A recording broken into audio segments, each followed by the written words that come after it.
Did you know that your body's physical processes can actually impact your creativity? Didn't know that?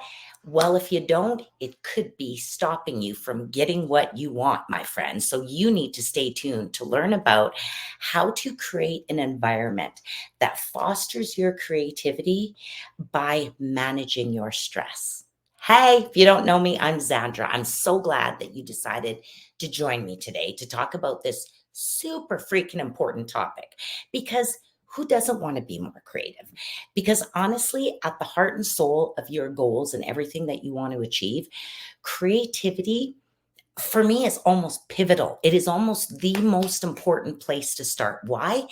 Because you're not always going to have a straight shot to what it is that you want to create. You may have to go to 5, 8, 10 different ways before you actually get what you want. And you need to be creative to be able to do that.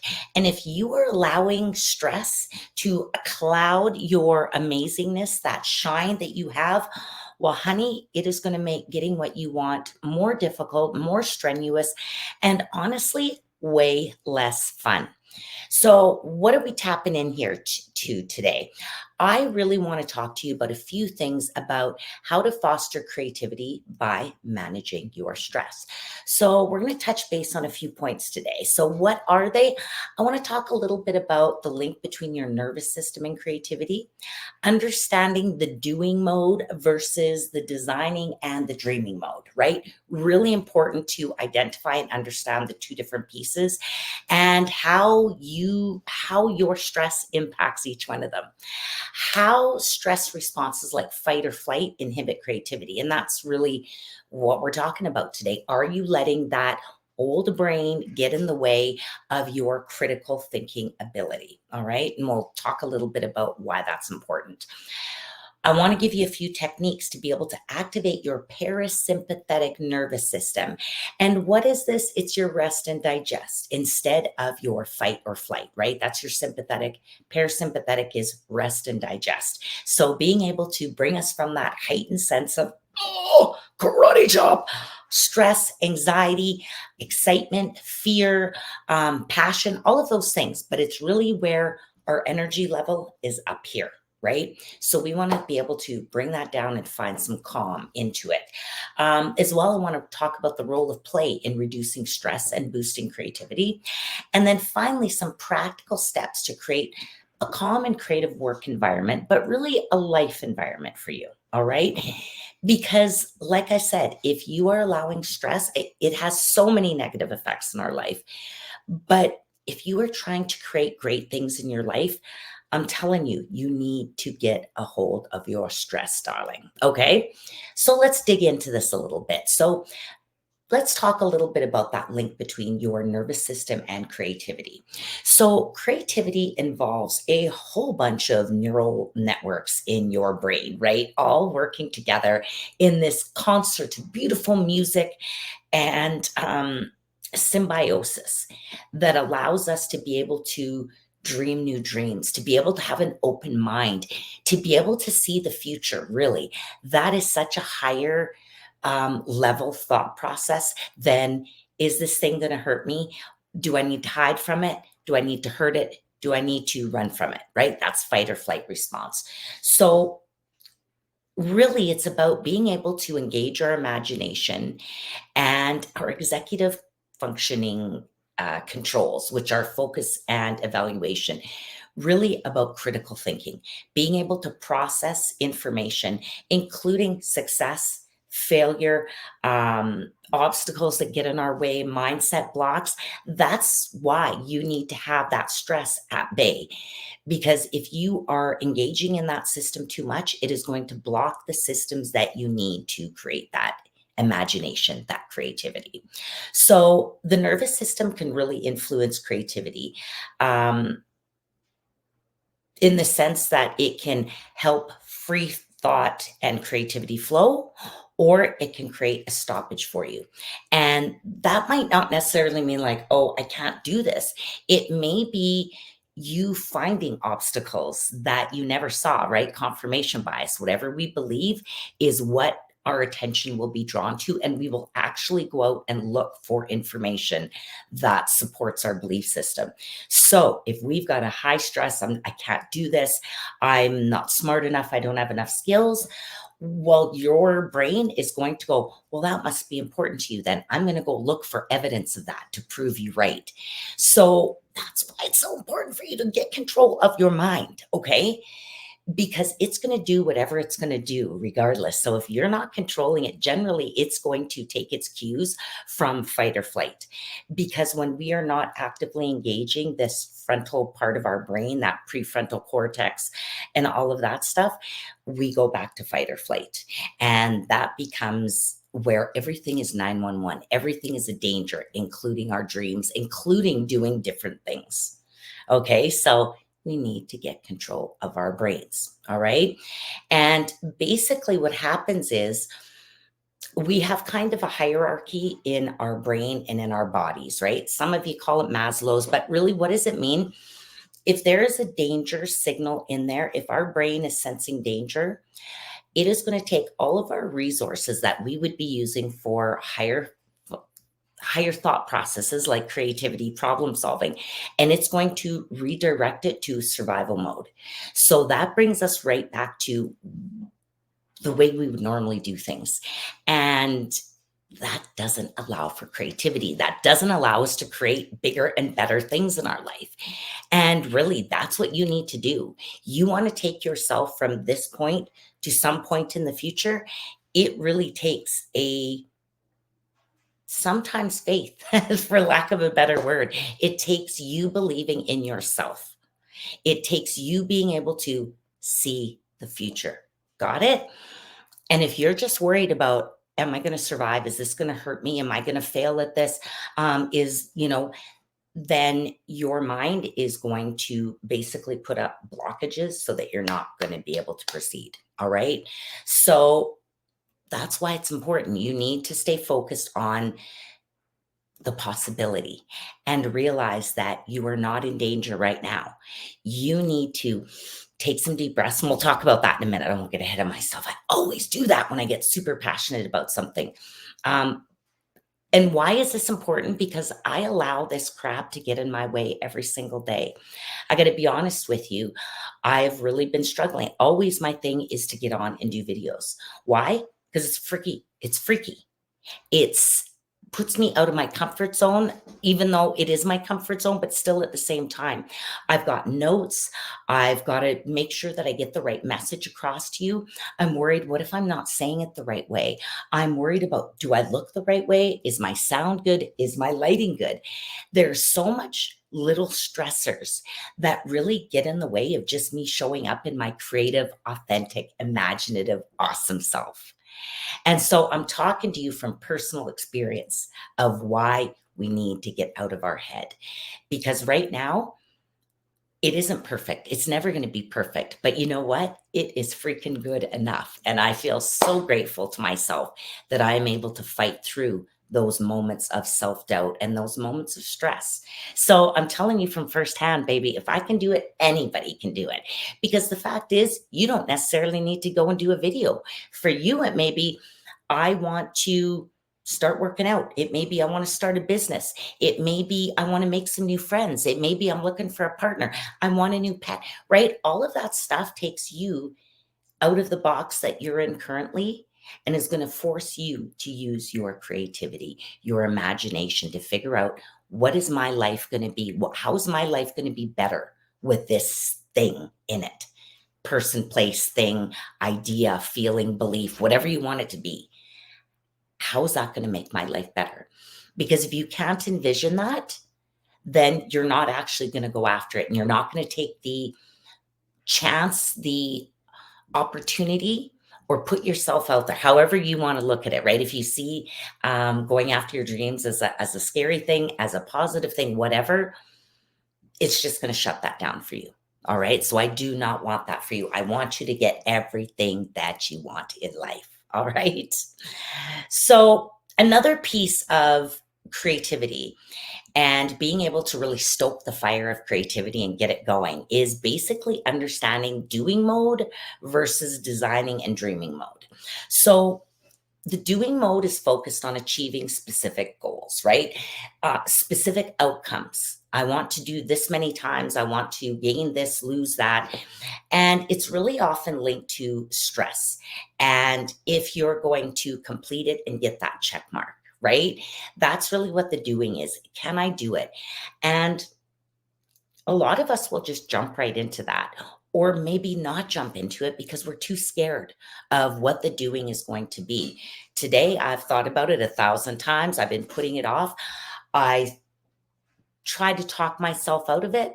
But the fact is, what I needed to really start to do, and that's what I did before this, instead of just going, a do. How is this going to be bad, good, or otherwise? I took a little bit of time before I sat down here and I started doing a little bit of designing and dreaming. So I started to think to myself, first of all, what is this going to cost me by not doing this? Well, it's going to back up for me as an entrepreneur. These videos go onto my coworker, and she makes reels and social media posts. So basically, that's stopping her from doing her job. The other thing is, I have nothing to advertise myself to the world then, right? I have no content that I can put out to people. So, and then that affects my bottom line, my dollars, right? Because then I'm not getting the clients in the door. So that's just one small example of where I had to sit down and really go, okay, how is this going to affect me if I don't do this? How am I going to feel when I do get it done? And I'm already feeling better about it and going, oh my God, I'm so proud of myself. I did it, Stacia. Wow. Because that's part of it sometimes, is really focusing on how you're going to feel when you actually not even just achieve the result. For me, it's recording this video, but what's that feel like for me? Just being in control of myself, my own mind, and my own stress. I feel peace. And that's really what I am searching for in my life, is peace.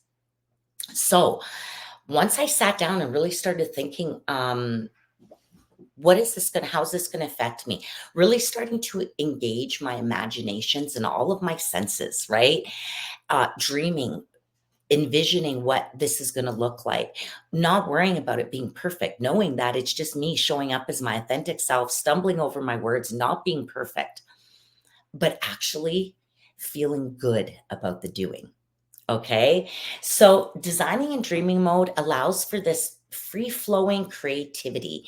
It really allows you to engage all of the things that you need to, all of those neural networks that you need to help you more successfully and more efficiently enter into the doing mode. Okay. Because really shifting from the doing to the dreaming mode can significantly enhance your creativity. Okay. Because really it's going to allow your mind to wander the universe without any constraints on it. Because that is part of it. We're so worried about being perfect and having everything laid out in a certain way. And that's where we get paralyzed from doing. So that is what imagination allows you to do, is to really envision what are the potential, what's the possibility, what could even go wrong, right? So that you can start to look at those obstacles, not to fixate on it, to decide, what am I going to do about that? All right. So do you see how much this can unleash this beast inside of you, right? So that's an important piece of it. Another thing, and I mentioned it earlier that I want to talk to you a little bit about, is how stress responses like fight or flight inhibit creativity. I've talked about it, and really, I just want to really put a hot spotlight on it, because I think people think, oh, well, no, it's survival. It's okay. It's just thought. No, when you hijack your free flowing energy, your parasympathetic system, your rest and digest, your time, that's your dream mode, to immediately go into battle with your fight or flight, it's like you're taking all of your oxygen out of your lungs to be able to put it into your fist so that you can fight, right? You can't do it for long. You got to go, because you need oxygen to breathe. And that's the same thing with what happens with all of your energy, all of your thought processes, your brain power. It goes into dealing with the emergency. And yes, There are times when you have to be in an emergency because there are emergencies. But the fact is, a whole lot of us out there are walking around in fight or flight, and anything that happens, somebody looked at me sideways.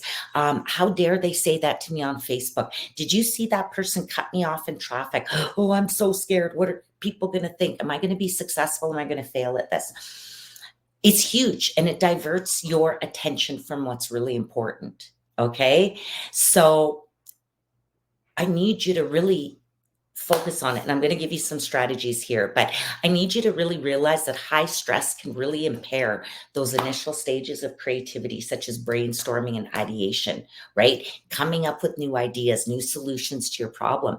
And honestly, when you're in fight or flight, when you're in emergency, actually the best thing that you could possibly do is get creative, have ideas. How am I going to deal with this emergency? But we don't. We immediately go into fight or flight.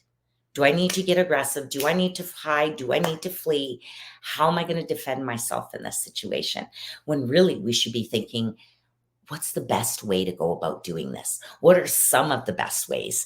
And then you can start to critically analyze each one of those in the moment, right?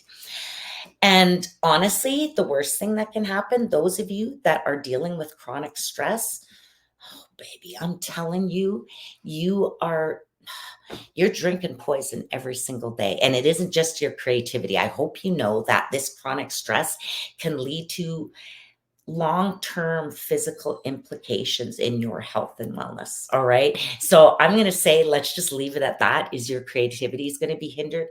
But I think the very quality and fabric of your life is going to be hindered. So don't worry, I'm not going to leave you high and dry, but you cannot be constantly engaging the sympathetic nervous system. It's like pouring, um, what do they say, right? It's like pouring from an empty cup. You can't keep doing it and you will burn out. And there's all sorts of different things. I'm not a doctor, so I'm not going to tell you. But there's all sorts of chronic fatigue things where your body will just start to attack itself. Okay. So I need you to focus on that. All right. Um, so what are we going to do about that? How are we going to start to manage our stress? How are we going to begin to activate the parasympathetic nervous system? And I love those rhymes: rest and digest, fight or flight. That's what I need you to focus on. So what are some things that you can start to do today? Well, you can Google. I'm not going to try to outline everything, because you can Google right now, or say, hey, Siri, or hey, Google, or whatever, give me 10 stress management techniques. And they're going to shoot you out a whole bunch. And really, stress management is a really personal thing. All right. So you may have to try a bunch of different things before you find the thing that brings your stress level to a manageable amount. But a few things that I'd love for you to try is breathing, right? And there's so many different breathing techniques, but honestly, one of my favorites is breathe in for 5, count to 5, hold my breath for the count to 5, exhale to the count to 5.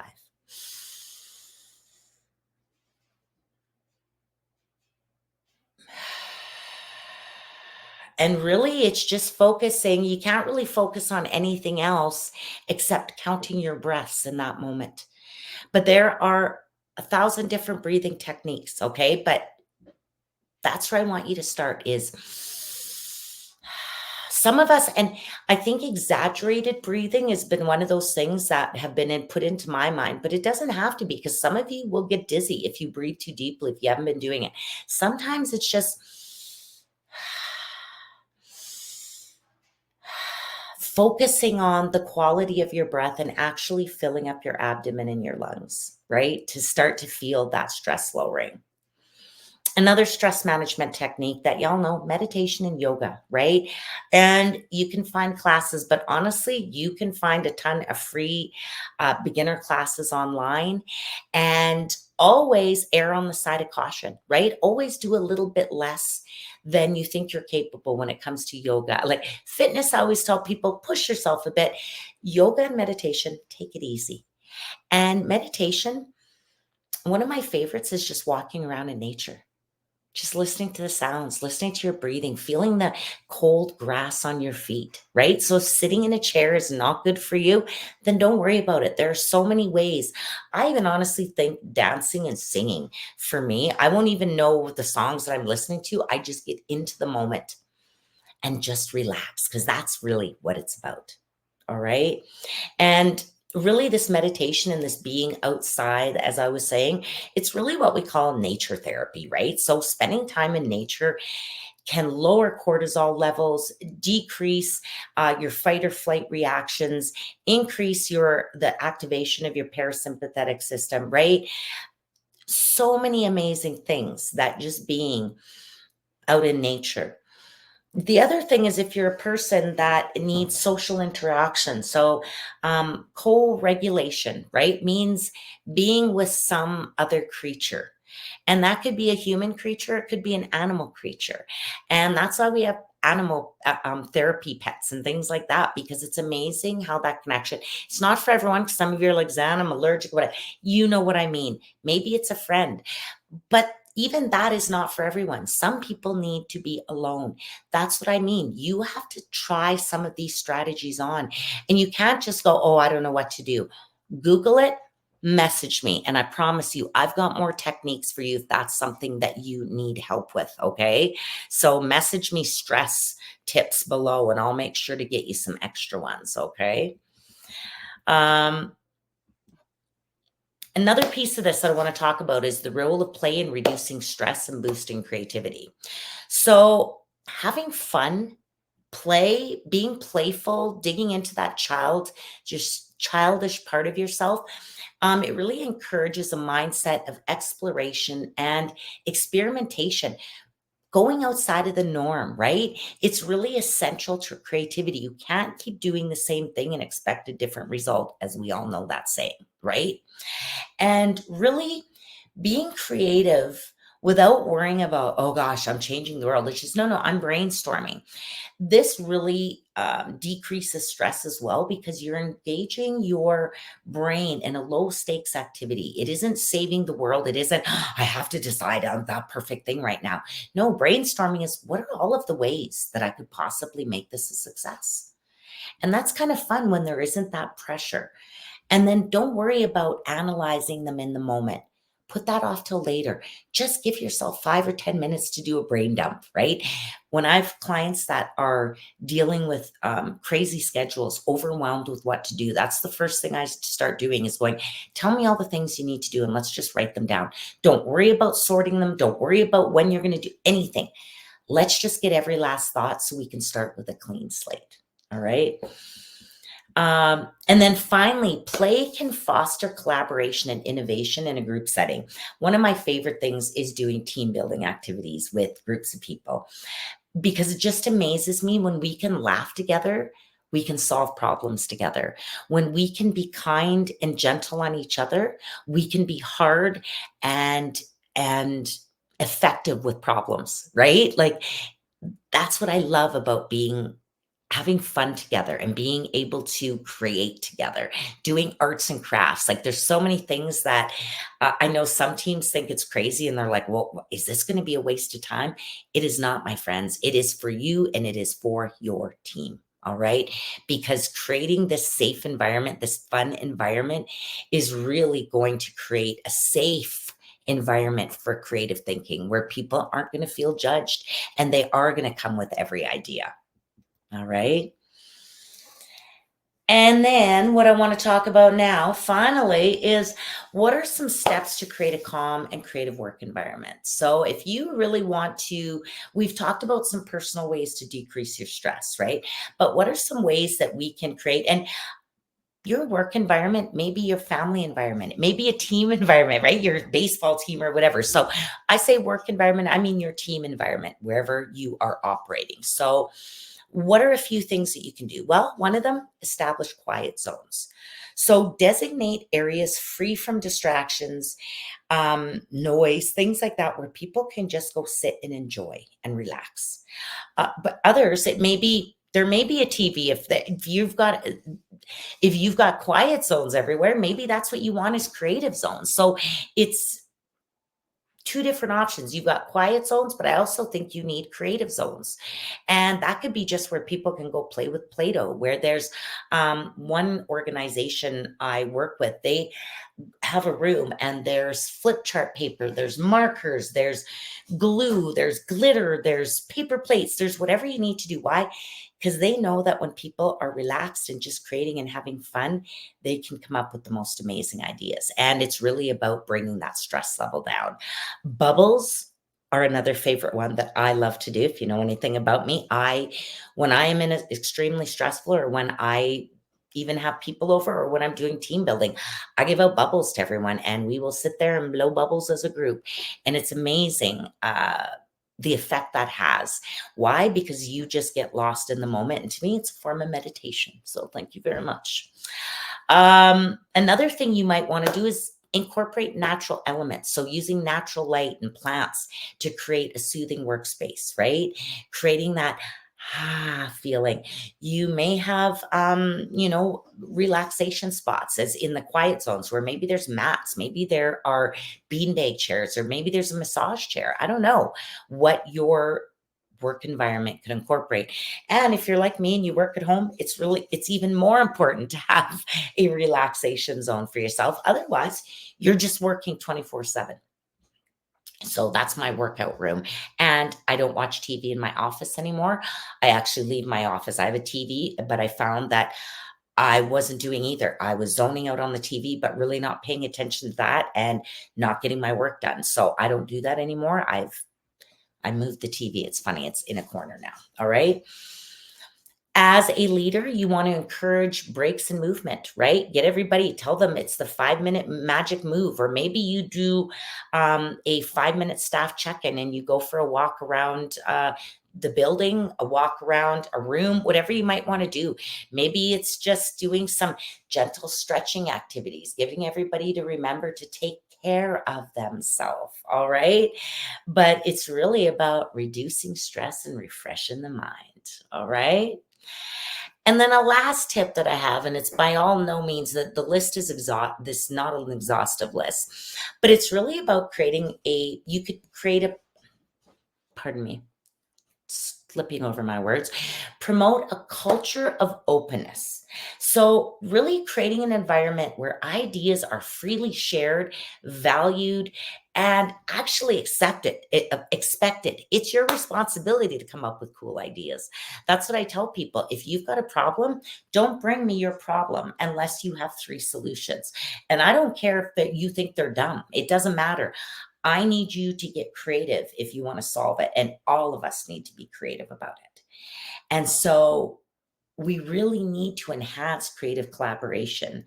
And that comes too with not immediately judging people's ideas. When they bring you some ideas, go ask open-ended questions. Tell me more about it. What do you love about this idea? How else do you think we could do it? How could we make this even more effective? It's amazing when you give people the freedom to safely dream and vision. They're going to blow your mind. All right. So I hope this gave you some food for thought about how am I going to start to decrease my stress? How am I going to start to increase my creativity for myself personally, but also for my team?